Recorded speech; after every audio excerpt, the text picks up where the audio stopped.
In today's video we're going to be tuning this 720 brake horsepower monster to earn 1.65 million credits every 50 minutes.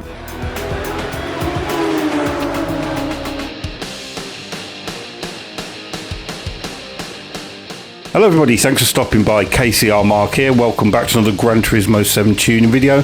Today we're going to be looking at the absolutely stunning 1969 Mustang Boss 429.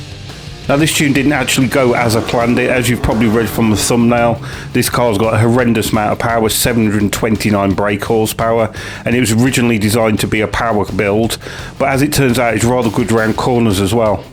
So this evolved into something I wasn't expecting at all. It was originally built just to be a straight line monster, but I think you're really going to enjoy this tune and be surprised just how good it is.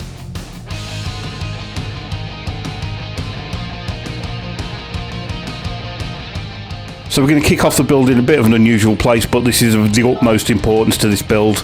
This car is fitted wide body, but you must ensure that the wheel diameter is no bigger than 16 inch, and you must have the standard offset, not the wide offset. This car suffers with really bad wheel arch clipping, and the only way to alleviate that is to use a standard offset and small wheels. If you're not familiar with wheel arch clipping, I've fitted exactly the same car. This has got the wide offset and the slightly bigger wheels, and it's just undrivable. It feels like really bad understeer. There's a couple of cars in the game that suffer with this, but this is the worst I've found. Basically all that's happening is when you're turning, the wheel is wedging itself into the wheel arch and just not allowing any more turning. So it's, as I said before, it's very critical that you don't fit the wide offset or bigger wheels on this car. Okay, let's get back to the build. So as I said before, this is fitted with a wide arch body kit. For aero we want Type B front splitter. We're using Type A rear diffuser, and for the rear wing, Type A or custom wing set, doesn't matter to the PP, it's just a cosmetic difference.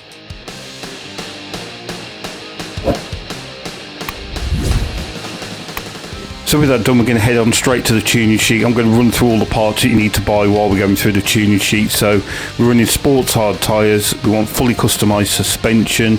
I'll enlarge the screen just so you can copy my settings there. They took a while to get right, but I'm really pleased with how it turned out. Fully customised differential settings as such. So moving on to a fully customised racing transmission. I don't think I changed any of the ratios on this. They're really good as standard. I just upped the top speed a bit. We're not using any power restrictor or ballast. ECU is on full power. We're not messing about with this build. We're going for the full 719 brake horsepower. Downforce is such. No intercooler on this build. We're using a low torque supercharger. You also need to fit the racing air cleaner, racing silence from a manifold, carbon brakes, racing brake pads. We're going for all 3-stage weight reduction and rigidity. They're the engine upgrades that you need to install. I'll just enlarge that so you don't need to read through all those. And racing clutch and flywheel. So quite a lot of parts you have to buy for this car, but they're fairly inexpensive and it's definitely worth it, trust me. So you done all that? Well done, good. Right, let's get on to the race, shall we then? So we want to head to World Circuits, Asia, Tokyo Expressway, and the World Touring Car 600. Okay, so heading into the race itself, the first thing to do is to go onto traction control 2. I would advise leaving it there all race. It's not too invasive. It just helps in the stability. I'm also using counter steer assist on this car. It's on the highest setting. You can find that under controls and assist. Again, it's you don't even notice it's there. It's just a bit of a safety net. And straight away you can see just how fast this car is down straight. It's absolutely ballistic, which was the original intention for this build. And that leads us on nicely to our first cliche of the video, and that's, well, muscle cars just go in a straight line. They're useless around corners. False. Black bear. Well, with this setup, I'm pleased to report that just isn't the case. As you can see here, we're on lap 2 on a very greasy track, and the car handles just fine. It's nice and stable, relatively easy to drive. There's no understeer, no massive amount of oversteer like you would expect from 700 horsepower plus car. Don't get me wrong, it's not as nice to drive as a more refined European sports car, but for what it is, a big brutal muscle car, it handles just fine.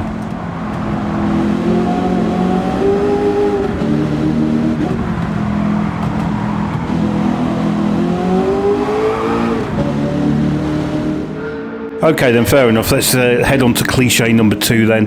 Well, this is a massive V8 760 brake horsepower car. It's going to be an absolute gas guzzler. It's going to be useless on fuel, surely.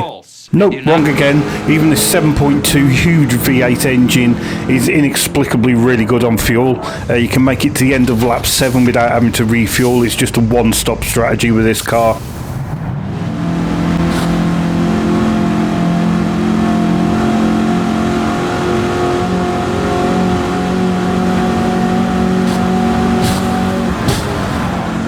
So in conclusion, a really impressive car. I was not expecting it to handle quite so well. It was originally built, as I said, as just a power build, just to go very quick down the straights.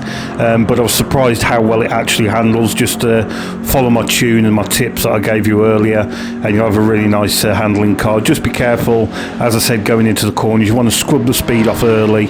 Just carry all that speed through the corners. Don't get hammering on the brakes halfway through the corner. It's just going to understeer into the wall.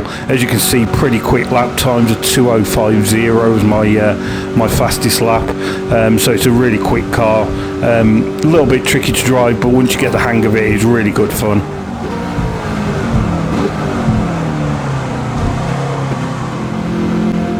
So as we cross the line for a pretty dominant victory with this car, great fun as well. 2:05s and 2:06 laps. I had a few spins early on, just getting used to the car. A 25-minute race is very possible with this as well, and with that clean race bonus, we can get 825,000 credits. So that'll be 1.65 million every 50 minutes with a great fun car. So hope you enjoyed that. Let me know how you get on with the build. Maybe you've got a few tweaks that you've made to the car. I'd be really interested in hearing those as well. So as always, thanks for stopping by, and I will see you again soon. Cheers, bye.